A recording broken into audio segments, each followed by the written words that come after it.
अस्सलाम वालेकुम। देखो सोचो में सादिया कमाल और अब्दुल रज़ाक चिश्ती हाज़िर खिदमत हैं। आज हम कैपिटल डेवलपमेंट अथॉरिटी इदारे में करप्शन से मुतल्लिक रिपोर्ट और उसके नतीजे में मेयर इस्लामाबाद शेख अंसर अज़ीज़ की मुअत्तली पर इब्तदाई तबसरा करने के साथ साथ बात करेंगे फ्लोर मिल्स की हड़ताल और साथ में पंजाब में ट्रांसपोर्टर्स की तरफ से ऐलानात हुए हैं कि ट्रांसपोर्ट नहीं चलाई जाएगी। इसके असरात क्या होंगे, इसके हवाले से हम आज अपने प्रोग्राम में बात करेंगे। चिश्ती साहब, अगर देखा जाए तो बदउनवानी है, अकरबा परवरी है, बद इंतज़ामी है और सरकारी ख़जाने को नुकसानात जो है वो पहुंचाए गए और इसके इल्ज़ामात लोकल गवर्नमेंट कमीशन जो है वहाँ पर रखे गए और ये सिफारिश जो है काबीना को भेजी गई और उसके बाद 3 माह के लिए मुअत्तल कर दिया गया। लेकिन सवाल ये पैदा होता है कि हर तरफ करप्शन है, ब्लैक मेलिंग है और इस वक्त हुकूमत जिसके आप हामी भी हैं और हम सब चाहते थे कि कुछ हमें तब्दील नज़र आए, वो हमें ऐसा लगता है कि कहीं बेबस है। देखें, बात ये है कि अब तो कोई भी रिपोर्ट हम पढ़ें, किसी की प्रेस कॉन्फ्रेंस सुने, बड़े अरसे से, आज से नहीं, बड़े अरसे से कोई हैरत ही नहीं होती। उसकी वजह यह है कि हमने बरस लगा के अशरों की मेहनत के साथ जो बीज बोया है इस पाक सरजमीन के अंदर, जो करप्शन का हमने पौधा लगाया है, करबा परवरी का लगाया है। अब जब आप अपने ज़ाती खिदमतगारों को, अपने ग़ुलाम नुमा दोस्तों को लगाएंगे, आम मनासिब देंगे और फिर वो अहम मनासिब पर बैठकर आपके चेले चांटों को भर्ती करेंगे, तो इदारे तो तबाह होंगे। PIA इसी तरह तबाह, रेलवे इसी तरह तबाह, स्टील मिल इसी तरह तबाह। और ये CDA, आपको मैं बताऊं, CDA इतना अहम इदारा है इस्लामाबाद का डेवलपमेंट अथॉरिटी कि इसका जो बजट है ना, वो पाकिस्तान के रकबे के लिहाज से सबसे बड़े सूबे बलोचिस्तान से ज़्यादा इसका सालाना बजट होता है। और फिर इसके अंडर जो ज़मीनें हैं, जो यानी इस्लामाबाद की ज़मीनें मुल्क भर में, यानी तमाम हिस्सों से ज़्यादा कीमती ज़मीनें हैं यहाँ। इस्लामाबाद है भी तो आप देखिए ना कितना डेवलप सिटी है और कैपिटल है। अब जो है उसके ऊपर हमेशा ये आज शेख अंसर अजीज़ साहब क्या इनसे पहले वाले भी ऐसे ही थे ना, पहले वालों को किसी ने पकड़ा और आज अभी हमें पता चल जाएगा। होना तो ये चाहिए, मैं समझता हूँ कि ऐसे लोगों को मुअत्तल क्या करना है। 3 माह के लिए मुअत्तल किया, गैर मुइना मुद्दत के लिए भेजते ना, तहकीकात होनी है। अब उसमें फिर और बात आ जाती है। फिर हम कहते हैं जी हमारे यहाँ कानून है, आइन है, अदालतें हैं। पहले भी इनको एक दफ़ा मुअत्तल किया गया था, इससे पहले भी ये मुअत्तल हो चुके हैं। फिर ये गए इस्लामाबाद हाई कोर्ट में और अगले ही दिन बहाल होके आ गए। कुछ ज़्यादा देर नहीं लगी इनको बहाल होने में। इसीलिए शायद हुकूमत ने हिफ्ज़ मुक़द्दम के तौर पर इनको 3 माह के लिए अब मुअत्तल किया है, ताकि अगर, क्योंकि अदालत में जाने का ऐलान तो उन्होंने कर दिया, इसकी रिपोर्ट के आते ही उन्होंने कहा मैं अदालत जाऊँगा, कर दिया उन्होंने। कल वो सुबह अदालत में पहुँचे होंगे, यानी अदालत में पहुँच चुके होंगे बल्कि। अच्छा, तो अब वहाँ पे ज़ाहिर है कि नोटिस जारी होंगे हुकूमत को भी, तो हुकूमत ज़ाहिर है वहाँ पे कहेगी जी कि ये चार्जेस हैं और हमने जनाब इनको 3 माह के लिए किया है, हमें 3 माह ज़रा इंक्वायरी कर लेने दें, फर्दर इन्वेस्टिगेशन। क्योंकि इस कमीशन ने एक जॉइंट इन्वेस्टिगेशन टीम बनाने की सिफारिश की है। वो कहते हैं, कमीशन की रिपोर्ट ये कहती है कि इस्लामाबाद में बस अड्डों, वैगन अड्डों के लिए जगह की अलाटमेंट हो, टावर्स हैं, मवेशी मंडियां, पिछले साल ईद उल अज़हा के मौके पर मवेशी मंडी हो या उससे पहले के मवेशी मंडी के ठेके हों और पिछले साल उस ठेके का देने में नाकामी, वो भी वो कहते हैं एक करप्शन की वजह से। ये तो वो सारे इल्जामात हैं ना जो हैं उस पे, और वो कह रहे हैं कि ये 3 माह भेजने का मकसद ये इल्जामात तो इंक्वायरी है ना। इल्जामात ये तो इस जो सब कमेटी है, local commission, local government commission Islamabad की जो कमेटी है, उसने तो कह दिया कि ये साबित हो गए हैं हाँ, लेकिन साबित हो गए हैं। उन्होंने कहा कि इसकी फर्दर इन्वेस्टिगेशन करवाएं, फर्दर इन्वेस्टिगेशन किस लिए करवाएं कि जब कमीशन ने तहकीकात की तो पता चला कि जहां से भी रिकॉर्ड मांगा जा रहा है। आपने तो पूरी रिपोर्ट पढ़ी है ना इस पे? मैंने पढ़ी है, उसके ऊपर हम इंशाल्लाह कोशिश करेंगे कि हम लोगों को किस्तवार इसकी पूरी इस कहानी किस तरह उसका पूरा जो फॉलो अप है वो पूरा दिया जा सके। बस मुझे ये बताएं, हुक्मरान क्यों बेबस हैं? हुक्मरान बेबस यानी कि अब हमें अफसोस होता है इस चीज़ पे कि खान साहब आज 2 साल गुजरने वाले हैं, कहीं से इब्तदा तो हो जाती, कहीं से ये इब्तदा कर देते, किसी की गर्दन मरोड़ते। ओ भाई यहाँ तो गर्दनों की फसल पकी हुई है, कोई काटने वाला नहीं मिल रहा, और हम समझते थे कि खान साहब आके इस फसल को काटेंगे। हम ये नहीं तवक्को करते कि रातों रात वो कर देंगे, ना करनी चाहिए। जो चीज़ अशरों में पैदा हुई है, 2 साल तो हो गए जो अशरों में हुई है, 2 साल में रातों रात तो नहीं है ना। देखें कई एक मामलात हैं, बहरहाल उन्होंने कुछ मामलात पे पेशरफ्त तो की है।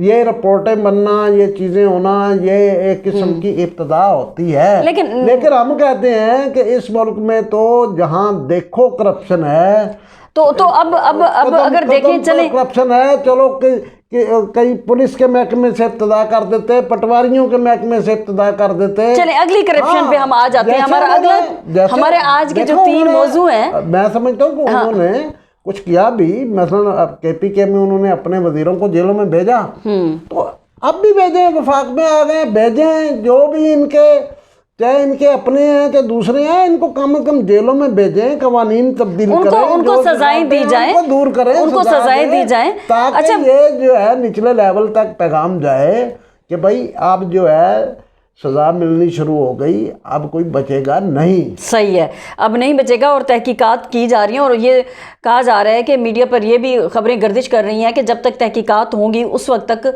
इनका नाम जो है मेयर इस्लामाबाद और डिप्टी मेयर इस्लामाबाद जो इसमें हैं लोग मुलविस, उनके नाम ECL में डाल दिए जाए। कमिश्नर साहब भी जो हमारे मौजूद हैं, उनका भी कहा जा रहा है कि शायद वो भी। हाँ, तो मैं समझता हूँ कि इनको ECL पे क्या डालना है, इनको अपना सरकारी मेहमान बनाएं, जेलों में भेजें। सही है। अच्छा, इनको तो सरकारी मेहमान बनाएं। ये बताएं कि अब इनकी तहकीकात उसी तरीके से करें जैसे ये मौलू मुसल्लियों की करते हैं। सही है। अच्छा, ये बताएं जो फ्लोर मिल्स की हड़ताल जो है उसका क्या चक्कर है?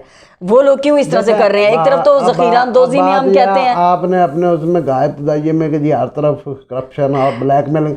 अब मसला ये है कि ये हमारे यहाँ जो है ना एक रिवाज बन गया है कि जिसको आप छेड़ेंगे, वो कहते हैं ना कि बस जिसको आप छेड़ेंगे ना तो वो अपने गिरेबान में झांकने की बजाय आपको घूरना शुरू हो जाएगा, आपको पड़ जाएगा। और ये इस वजह से घूर रहे हैं अभी तक कि फिर वही बात कि अभी तक हुकूमत, देखे हुकूमत रियासत के अंदर हुकूमत जो होती है, अवाम रियासत के साथ जो मुआहदा करते हैं और उसके तहत जो हुकूमत बनती है, हुकूमत के सामने अवाम अपने कुछ हकूक़ को, अपनी कुछ मराहत को सरेंडर करते हैं, और उसके बदले में रियासत जो है उनसे एग्रीमेंट करती है कि हम आपकी इज़्ज़त, जान, माल, आबरू की हिफाजत करेंगे। यहाँ पे बदकिस्मती से बरस से जाम पाकिस्तान के शुरू होने के फौरी बाद ही ना यहाँ लोगों की इज्जत है, महफूज है, ना जान महफूज है, ना ये तो ठीक है, हो गया। जो फ्लोर मिल्स है उसकी हड़ताल के असरात क्या होंगे आवाम तक, ये बताएं। उसका नतीजा क्या निकला कि जब हुकूमतों ने इन चीज़ों से सरफे नज़र किया है मुसलसल और करती आ रही हैं आज तक कि गर्दन नहीं मरोड़नी किसी बड़े आदमी की, तो अब उसका नतीजा ये निकला है कि ये हमारे खून का, हमारी सांसों का, हमारे वजूद का हिस्सा बन गई करप्शन और ब्लैकमेलिंग। और हम में से हर एक समझता है कि मुझे कानून के सामने जवाबदेह नहीं होना, बल्कि मैंने आगे कानून को अपना जवाबदेह बनाना है, हुकूमतों को बल्कि ब्लैकमेल करना है। आप देखेंगे जहाँ भी आप कोई कदम उठाने को, तो उसका हल एक ही है कि हुकूमत अपने आप को असर्ट करे, हुकूमत साबित करे कि हुकूमत है। कभी कभी तो महसूस होता है कि हुकूमतें तो है ही नहीं, वो तो कह दिया गया है, बरसों से हुकूमत नहीं है। ये तो कह दिया गया हुकूमत की तरफ से, जखीरा अंदोजी आप नहीं करेंगे, एक दूसरे का ख्याल रखो, जो अच्छा, जखीरा अंदोजी करेगा उस पे। अभी हुकूमत ने जब गंदम आई है नहीं, तो हुकूमत ने फैसला किया था कि सबसे पहले ये हुकूमत तय करती है कि हम खरीदेंगे, और पिछला स्टॉक पड़ा होता है वो इनको जारी होता है। अब हुकूमत कहती है कि ये जो है ना फ्लोर मिल्स वाले, ये गैर कानूनी अपने पास ज़ख़ीरा कर रहे थे गंदम। अच्छा, अब मज़े की बात यह है कि ये जितनी फ्लोर मिल्स हैं ना रजिस्टर्ड, उससे आधी काम करती हैं पाकिस्तान में, लेकिन कोटा ये लेती हैं पूरा। एक तो ये अवाम को वो महंगा बेचते हैं आटा, यानी यहाँ कोई प्राइस कमीशन नहीं है, कोई ऐसा मैकेनिज्म नहीं है जो तय करे कि इनकी लागत कितनी और कितने का बिकना चाहिए, ये नहीं है। आधी गंदम ये वैसे ही हड़प कर जाते हैं, जैसे कभी हमारे मीडिया में होता था। अभी तो जो है न्यूज़ प्रिंट को वो आज़ाद कर दिया हुकूमत ने। पहले ये होता था कि हमारा एक कोटा होता था न्यूज़ प्रिंट का, सही, जितनी अखबारें आपने छापनी है ना उतना आपको पेपर मिलेगा। सही। अब हमारे अखबार बाज़दारों के 5000 छपने होते थे, वो कहते थे जी हमारी तो सर्कुलेशन लाख है, और वो 95,000 का कोटा ओपन मार्केट में बेचते थे। कोटे पे मिलता था, फर्क किया वो कागज 4 आने का, तो ओपन मार्केट में था। मेरे जहन में भी बिल्कुल यही मिसाल आई जो आपने दी, मेरे जहन में फौरन आ गया। आपने कहा कि अपना तो ये पूरे करते हैं, यही हाल है। अब आपने यही हाल है ट्रांसपोर्ट का। ट्रांसपोर्ट के अंदर दो तरफा नैली है। अच्छा, ट्रांसपोर्ट में थोड़ा सा मैं ये कहूंगी कि ट्रांसपोर्ट में आप देखें कि ईद के मौके पर ये किस तरह से दोनों हाथों से नहीं बल्कि हाथ पांव से पड़ जाते हैं ट्रांसपोर्टर्स, कई अशरों से डबल किराया वसूल करते हैं, और सवारियां भी डबल ट्रिपल बिठाती हैं, जितनी भी उनकी वो हो वो बिठा देते हैं। अब कोरोना के हालात में जिस तरह से हुकूमत ने कहा है, चाहे फ्लोर मिल्स वाले हों चाहे ट्रांसपोर्ट वाले हों, इनके रवैये से, यानी कि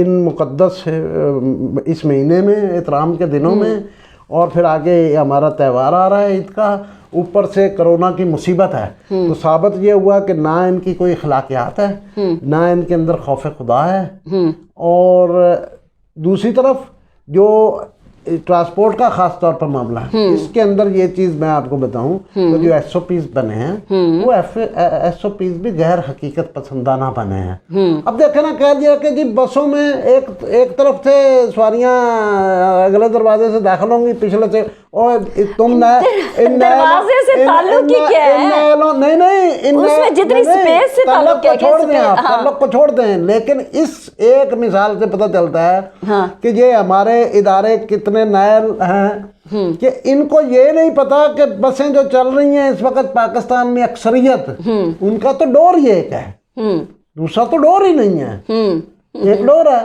और दूसरी बात ये है, यानी कि उन्होंने भी नायली बदनीयती का मुजाहरा किया, सरकारी एहलकारों ने भी, और ये भी इनकी तो अखलाकियात है ही नहीं। देखिए, ये तो इस दफा कोरोना का मसला है। पिछले साल कोरोना का मसला था, उससे पिछला कोरोना का मसला था। ये हर त्यौहार पे लूटते हैं लोगों को, डबल किराया लेते हैं। अच्छा, ट्रांसपोर्टर्स का भी छतों पे लोगों को बिठाते हैं, अंदर इन्होंने वो रास्ते तब्दील करते हैं, रूट चेंज किए जाते हैं, पूरी पैसा रिश्वत सब कुछ चली होती है, और उसमें सारे सिक्योरिटी के जो इदारे हैं वो भी इसमें मुलविस होते हैं। अब इसका हल एक ही, वो फिर हम अपनी हर वीडियो में मेरा ख्याल आखिर पे यही कहते हैं, हल एक ही है कि खुदारा खान साहब उठिए और अपने वादे के मुताबिक हुकूमत कीजिए।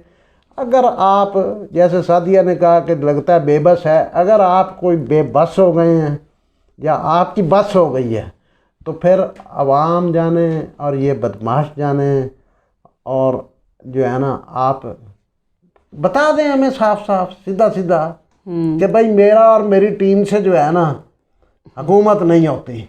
और हुकूमत तो इसीलिए होती है बाबा कि हुकूमत बदमाशों को सीधा करने के लिए होती है। बदमाशों से मुतालबे नहीं करती हुकूमत कि जी आप जो आप दें, नहीं तो हम यूँ कर देंगे, नहीं तो का नहीं होता हुकूमत में। हुकूमत कहती है ये काम करना है, ये नाफज होना है। जो हुकूमत, अगर कुव्वत नाफजा का नाम हुकूमत है, अगर आपके पास कुव्वत नाफजा ही नहीं है, आप नाफज करने की सलाहियत नहीं रखते, तो फिर हम क्या कह सकते हैं। जी बिल्कुल, इसी के साथ ही दीजिएगा इजाज़त। अल्लाह निगहबान। अल्लाह।